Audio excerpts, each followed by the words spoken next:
Hey guys, so in today's video I want to show you how I use Tegeler Audio Creme. In my previous video I talked about why I got the cream, and in this video I want to show you how I use it, how easy it is to set up, and I will let you hear how the creme sounds. If you enjoyed the video, please subscribe, hit that notification button, drop a like, leave a comment with suggestions, or if you have any questions, let's get into the video. First, let me play you the track that I have in this session. Is a simple beat, it's unmixed, and it sounds something like this.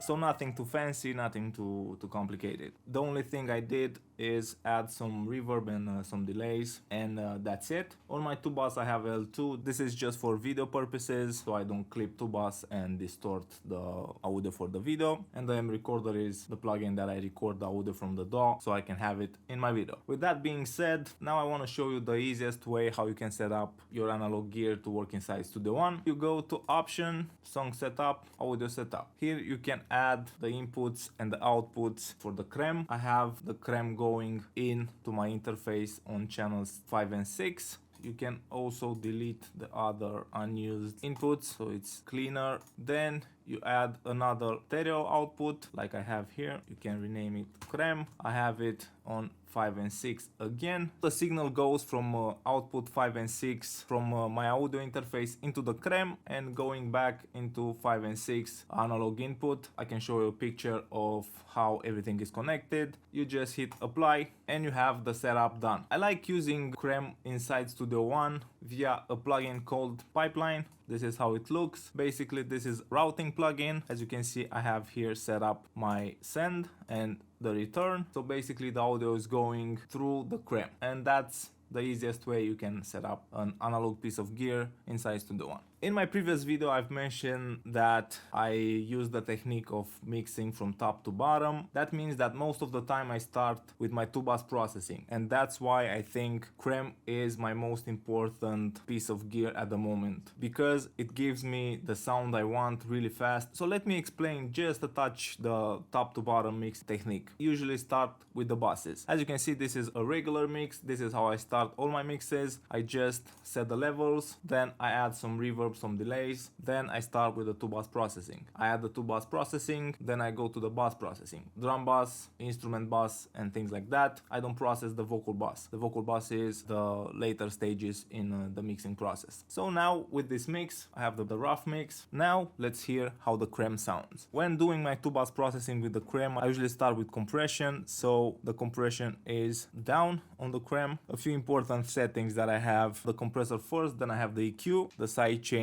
low cut engaged at 120, creme in. I will show you my favorite settings for the creme when compressing: slow attack, fast release. Sometimes I use auto release, and that's it. Let's start with the fast attack. Let's see how that sounds.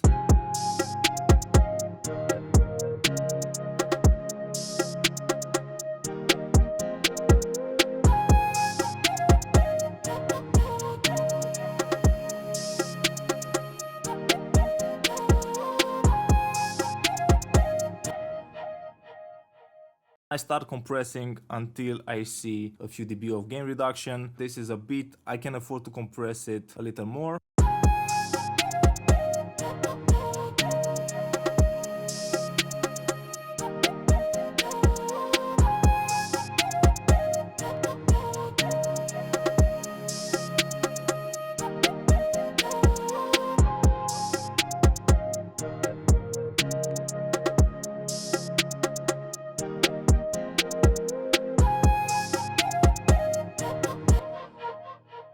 So this is how I use the compressor on creme on my tubas. Very subtle, nothing too drastic. Sometimes I use 1.5 ratio. Now I want to push it harder so you can hear how it gels the tracks together.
that I have dialed in the settings on the compressor that I like and then that I think that sounds great with the track, I move on to the EQ. The EQ on the Creme is probably my favorite for the tuba at the moment. It just brings that warmth and that top end shine that I need. First, let me play with the low band. We're gonna start with the lowest frequency.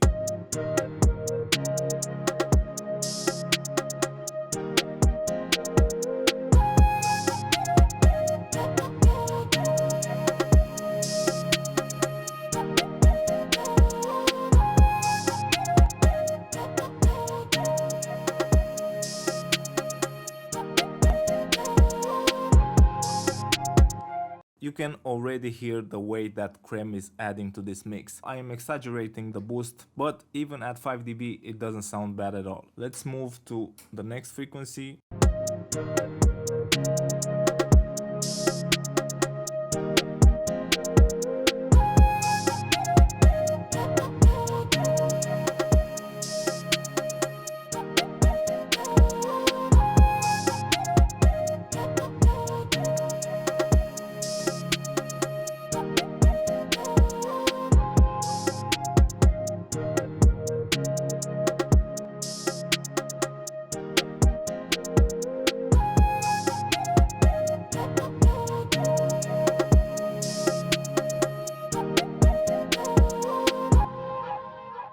If I want to add more weight to the track without the EQ being noticed, I will probably add some 60, probably 3 dB. If I want the kick more upfront, if I want the meat of the mix more upfront, I will probably use the 140 and the 200, something like this.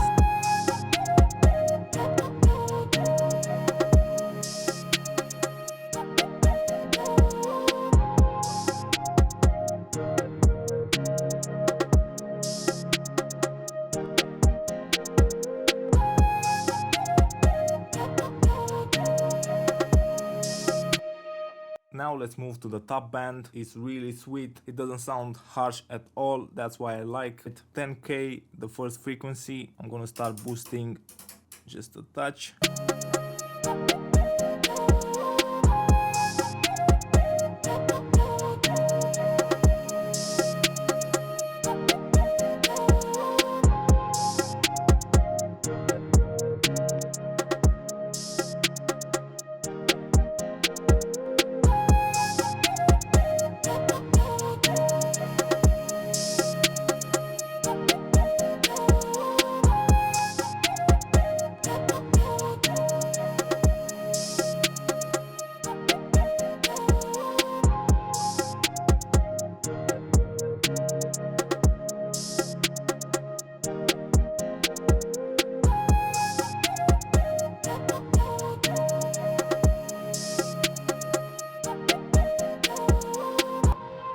Let me solo the flute, the second flute, and you will hear what the top frequency band does. So this is with the Creme.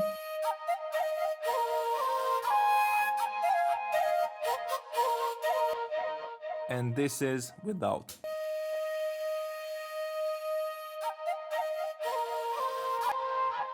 With.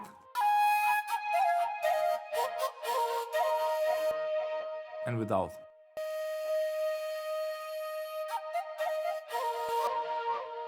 Around 3 or 4 dB is the maximum amount of boost that I'm doing on certain mixes. If I'm mixing beats, yeah, I can go even further, but if I'm mixing full mixes with vocals in it, I don't go that high. Now everything in context.